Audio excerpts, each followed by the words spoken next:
వైఎస్ఆర్సీపీ ఎమ్మెల్యేలు అవనివ్వండి, మంత్రులు అవనివ్వండి, చాలామంది అందులో కరప్టెడ్ వాళ్ళందరూ కూడా దోచేశారు రాష్ట్రాన్ని అని పదే పదే మాట్లాడే జనసేన టీడీపీ ఈరోజు వైఎస్ఆర్సీపీలో ఉన్న వాళ్ళని తీసుకుని వీళ్ళు కానీ వీళ్ళ పార్టీల్లో కానీ వీళ్ళ పొత్తు పార్టీలో టిక్కెట్లు ఇస్తే ప్రజలు దాన్ని హర్షిస్తారా? తప్పకుండా అది ఎన్నికలప్పుడు వాళ్ళ మీద వ్యతిరేకతే ప్రధానంగా పనిచేస్తుంది, ఇటువైపు చూడరు అనేది ఒక మాట నెంబర్ 1.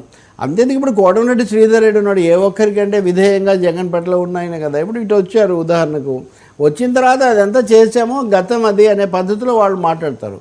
వీళ్ళల్లో ఇప్పటికే మీరు అన్నట్టు యువ బ్యాచ్, సీనియర్ల batch, Janasena batch, caste batch, commercial batch, ఇన్ని బ్యాచ్లు ఉన్నాయి. వీటి మధ్యలో వేరే వాళ్ళకి సీట్ ఇచ్చే అవకాశమే ఒకటి చాలా తక్కువ, చాలా పరిమితంగా మాత్రమే వాళ్ళు అవతల నుంచి వచ్చే వాళ్ళకి సీట్లు ఇవ్వగలుగుతారు. రెండవది, ఇప్పుడు ఉదాహరణకు రోజా గారిని తీసుకుందామండి. రోజాకి జగన్ టికెట్ ఇవ్వలేదు. రోజాని వచ్చి తెలుగుదేశంలో చేర్చుకొని వీళ్ళు రోజాకి టికెట్ ఇవ్వడం అనేది సాధ్యమవుతుందా? ఉదాహరణకు కొడాలి నాని లేదా పేరు ఎవరంటారా? రాజకీయాల్లో ఏముందండి, రాజకీయాల్లో ఏదైనా సాధ్యమే అనేది నిజమే, కానీ ప్రజల చేతుల్లో కూడా ఏదైనా సాధ్యమే అనేది కూడా మనం గుర్తుపెట్టుకోవాలి. ప్రజల తీర్పులు కూడా ఎవరినైనా ఓడిస్తారు, ఎవరినైనా గెలిపిస్తారు. వాళ్ళ బొడలో ఖచ్చితంగా ఏముంటుందని మనం చెప్పలేం. ఒక మేరకు ఇవ్వగలుగుతారు కానీ మొత్తం ఇవ్వలేరు. ఎందుకంటే వీళ్ళే ఆవురావురు అంటున్నారు 5 ఏళ్ళ నుంచి, పదవులు లేక, దానికి సంబంధించిన పలహారం లేక ఇదంతా. అందుకని చాలా పరిమితంగా మాత్రమే ఇవ్వగలుగుతారు. పైగా చంద్రబాబు మీద విశ్వాసంతో అంత భారీగా వాళ్ళందరూ ఇంత దూకే అవకాశం కూడా ఎంత అనేది కూడా మనం చూడాలి. ఇంకా బీజేపీ, కాంగ్రెస్ రివైవల్ అదొక చర్చలు కూడా కొన్ని ఉన్నాయి కాబట్టి వాళ్ళ అవకాశాలను బట్టి వెళ్ళేది ఉంటుంది. కానీ చేర్చుకుంటే మటుకు ఈ ప్రశ్న ఎదురవుతుంది. మీరు ఇప్పుడు పవన్ కళ్యాణ్ అడుగుతున్నారు కదా, మీరు గతంలో లోకేష్ మీద విమర్శలు చేశారు, మరి మీరు ఆయనతోనే ఎలా వెళ్తారు అనే పద్ధతిలో ఉంటే ఇంక అవన్నీ రాజకీయాల్లో ఏదో సమర్థించుకుంటూ సర్దుకుంటూ వెళ్ళిపోవటమే. ప్రజలు సర్దుకుంటారా లేదా ఎన్నికల్లో? అంటే వైఎస్ఆర్సీపీ నేతలు చాలామంది టీడీపీ జనసేనతో టచ్లో ఉన్నారని డైరెక్ట్గా రోజా గారి ఈరోజు ప్రస్తావించిన సందర్భం. ఎందుకు ఆ రకంగా టచ్లోకి వెళ్ళాల్సిన అవసరం వచ్చిందంటారు? టికెట్లు ఎవరైనా అంతే కదా. ఇప్పుడు అమ్మ తల్లి కొడితే తండ్రి దగ్గరికి, తండ్రి కొడితే తల్లి దగ్గరికి పిల్లలు ఏ విధంగా పోతారో రాజకీయ నాయకులు కూడా పిల్లలైతే స్వచ్ఛంగా ఉంటారు, వీళ్ళైతే వాళ్ళ ప్రయోజనాల కోసం వాళ్ళు పాకులాడుతూ ఉంటారు. 2 పెద్ద పార్టీలు, ప్రధాన పోటీదారులు, శిబిరాలు ఏమున్నాయో వాళ్ళ మధ్య అటు ఇటు అవుతుంటారు. రెండోది వాళ్ళని భరించగలిగిన రాగానే వాళ్ళకి అంత హోదా అవన్నీ వచ్చేది ఇంకో సమానమైన పార్టీలో చేరితేనే వస్తాయి. అంతేగాని మనం తెలంగాణలో చూసాం కదా ఎంతమంది ఎలా మారారో. వీళ్ళు టికెట్లు ఇవ్వలేరన్నా కానీ మారారు. అవును, కానీ చాలా వరకు ఆ అవకాశం ఉంది. అయితే ఇంకా నిన్న కూడా మనం చూస్తున్నాం కదా, వాళ్ళని పిలిచి ముఖ్యమంత్రి మాట్లాడారని, వాళ్ళ మిథున్ రెడ్డి ఎంపీ మాట్లాడారని, ఇవన్నీ మనం చూస్తున్నాం. కాబట్టి ఆ కసరత్తు జరుగుతుంది. వీళ్ళలో ఒక సగం మంది తప్పకుండా మారుతారు. నాకు తెలిసి తెలుగుదేశం వాళ్ళు మాతో 45 మంది టచ్లో ఉన్నారన్నారు. కాంగ్రెస్ అధ్యక్షుడు రుద్రరాజు మాతో 15 మంది టచ్లో ఉన్నారన్నారు. పవన్ కళ్యాణ్ అనేక మంది మాతో టచ్లో ఉన్నారు అని జనసేన వాళ్ళు అంటూ ఉన్నారు. సో వాళ్ళతో టచ్లో ఉన్న వాళ్ళ పార్టీ వాళ్ళ టికెట్లు అయ్యాక ఇది ఆలోచించాల్సి వస్తుంది. సార్, పవన్ కళ్యాణ్ విషయంలో క్లీన్ ఇమేజ్ ఉన్న వాళ్ళు వస్తే ఒక్కోసారి ఏదైనా అట్లా ప్రయత్నం. ఓకే, ఇప్పుడు రోజా గారికి నగర టికెట్ వస్తుందో రాదో తెలియని పరిస్థితి. ఎందుకంటే ఆవిడ మాటల్లో ఈరోజు నాకు టికెట్ రాకపోయినా పర్వాలేదు అని అన్నారు అంటే ఏదో డౌట్ ఉంది. సో నేను చేసిన దానికి పశ్చాత్తాపడుతున్నాను పవన్ కళ్యాణ్ విషయంలోని అని చెప్పి ఆవిడ ఏమైనా చేంజ్ అయ్యే ఛాన్స్ ఉంటుంది. ఎందుకంటే చిరంజీవి గారితో ఆవిడ వెళ్తారు, ఆశీర్వాదాలు తీసుకుంటారు, క్లోజ్గా మూవ్ అవుతారు.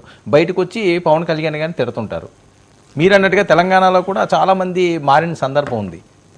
సార్, తెలుగు భాషలో నాకు నచ్చని ఒకే ఒక పదం క్షమించడం అని చిరంజీవి ఠాగూర్ సినిమాలో అన్నారు. కానీ జీవితంలో రాజకీయాల్లో ఆయన చాలామందిని అకామిడేట్ చేసుకుంటూ ఉంటారు. బట్ అయితే రోజా గారైనా ఇంకొకరైనా వీళ్ళ పట్ల ఆయన అభిప్రాయాలు, ఆయన అనుభవాలు కొంచెం డిఫరెంట్గా ఉన్నాయి. మీరు ఆ పేరు తెచ్చారు కాబట్టి నేను చెప్తున్నా. ఇంకా పవన్ కళ్యాణ్తో ఆమె రాజీ పడడం అన్నది బహుశా ఇప్పటికిప్పుడు అది జరిగేది కాదు. ఆమె వెళ్ళి ఆ పార్టీ అవి ఊరికనే సరదాగా ఉంటాయి. కానీ ఒకటి ఉంది, రోజాకు ఇప్పుడు కాదు ఎప్పటి నుంచో పెద్దిరెడ్డి రామచంద్రారెడ్డికి ఆమెకు పడట్లేదు. అది ఇప్పుడు జరుగుతున్న కసరత్తుకు దీనికి ఏం సంబంధం లేని ఒక విషయం. ఆమె ఇంతకాలం నుంచి నగరిలో ఎదురీతతోనే ఎమ్మెల్యేగా మంత్రిగా ఉన్నారు తప్ప ఏ రోజు ఆమె అక్కడ స్థానికంగా ఆమెకి ఎప్పుడు కంఫర్టబుల్ పొజిషన్లో ఆమె లేరు. ఐ థింక్ ఆమె సైకలాజికల్గా సిద్ధమైనారు. జగన్ చివరి తుది నిర్ణయం మీద ఆమె ఆధారపడి ఉంటుంది తప్ప అక్కడున్న స్థానిక నాయకత్వము, ముఖ్యంగా జగన్ అత్యంత ఆధారపడే పెద్దిరెడ్డి రామచంద్రారెడ్డి వర్గము వాళ్ళేమీ ఆమెను యాక్సెప్ట్ చేయరు. చివరిలో ఏదైనా కూర్చోబెట్టి ఇంకా తప్పనిసరి అని చెప్తే తప్ప. అందుకని ఆమె అలా మాట్లాడడంలో నాకేం ఆశ్చర్యం లేదు. She's prepared for everything. అయితే అంటే అప్పుడు రాజశేఖర్ రెడ్డి గారిని కూడా అయితే ఒకటి కదా, అదే సమయంలో విధేయత నేను ఫైట్ చేస్తాను, ఎవరిని మార్చినా పర్వాలేదు అని కూడా ఆమె చెప్తున్నారు కదా. సో ఒక స్టేజ్కి ఇప్పుడు ఆప్షన్స్ అనేవి చిన్న చీమలకు చక్కెర దొరుకును, గొప్ప మనిషికి ఉప్పే దొరకదని తుకారాం ఒక కొటేషన్. చిన్న చీమలకు చక్కెర దొరుకుతుంది, పెద్ద గొప్ప మనిషికి ఉప్పు కూడా దొరకదు ఒకసారి. సో పేరున్న వాళ్ళు మారడానికి మామూలు వాళ్ళు మారడానికి ఒక తేడా కూడా ఉంటుంది. రోజాకు పెద్ద ఆప్షన్స్ ఏముండవు. షీ మే రిమైన్ విత్ ఒక పవర్ అనుభవించిన వాళ్ళు ఖాళీగా ఉంటారంటారా? రాజకీయాల్లో ఉండగలరా? ఉండలేరు. కానీ అనేక సమస్యలు అవి కదా. ఇప్పుడు కేసీఆర్ ఎందుకు ఎమ్మెల్యేలు మార్చలేదు, మారిస్తే ఓడిపోతామని తెలిసినంటే ఆప్షన్స్ ఎక్కువగా లేవు. అప్పుడు మారిస్తే ఇంకా నష్టం అనే లెక్క కూడా ఒకటి ఉండొచ్చు. కాబట్టి ఆమె ఉండాల్సిందే నేను అనుకోవటం మాట. అంటే నా పాయింట్ ఏంటంటే సార్, రాజశేఖర్ రెడ్డి గారిని కూడా చాలా దారుణంగా మాట్లాడిన రోజా, అలాంటిది మరి జగన్మోహన్ రెడ్డి గారు తీసుకున్నారు కదా. తెలుగుదేశం పార్టీలో ఉన్నప్పుడు ఏ రకంగా మాట్లాడింది ఆవిడ? That happened. అది నేను అందుకనే నేను జ్యోతిష్యం చెప్పబోట్లేదు. కానీ ఏదైనా జరగవచ్చు కదా. పాజిబిలిటీ ప్రాబబిలిటీ గురించి చూసినప్పుడు అంత సులభం కాదు. సామాన్యంగా జరగకపోవచ్చు అన్న, అసామాన్యంగా అసాధారణంగా జరిగే అవకాశం ఎప్పుడు ఉంటుంది. జనరల్గా ఆలోచిస్తే మటుకు అవకాశం తక్కువ అని నేను అనుకుంటున్నాను. ఆమె వేరే పార్టీలోకి వెళ్ళి చేసే అవకాశం. ఇంకోటి జగన్కు భవిష్యత్తు అవన్నీ కూడా ఉన్నాయి. ఆమెతో నేను రాజశేఖర రెడ్డికి వ్యతిరేకంగా మేము స్టూడియోలో మాట్లాడిన రోజులు ఉన్నాయి. ఆ తర్వాత చంద్రబాబు వచ్చాక మాట్లాడిన రోజులు కూడా ఉన్నాయి. అందుకని అవన్నీ కూడా ఉన్నాయి. ఉండొచ్చు, ఏదైనా జరగదా అంటే. ఇప్పుడు రేవంత్ రెడ్డి వెళ్ళి కాంగ్రెస్లో సోనియా గాంధీని అన్ని విమర్శలు చేసిన వ్యక్తి మరి వెళ్ళలేదంటే వెళ్ళారు. అంత సీన్ ఉందా అనేది అయితే నేను ఇంకా పశ్చాత్తాపడినా ఆశ్చర్యపోవడం అవసరం లేదు. పశ్చాత్తాపడమో ముందు తాత్కాలికంగా చేయగలిగింది లేనప్పుడు చేయి కలపడమే మంచిది అంటాడు శకుని మహేసభలో దుర్యోధన. సార్ మరొక సవాలు విసురుతున్నారు రోజా గారు. చంద్రబాబు పవన్ కళ్యాణ్ ఒక చోట నుంచి పోటీ చేసి గెలిచే సత్తా లేదు, 2 చోట్ల నుంచి పోటీ చేస్తున్నారన్నది ఆవిడ కామెంట్.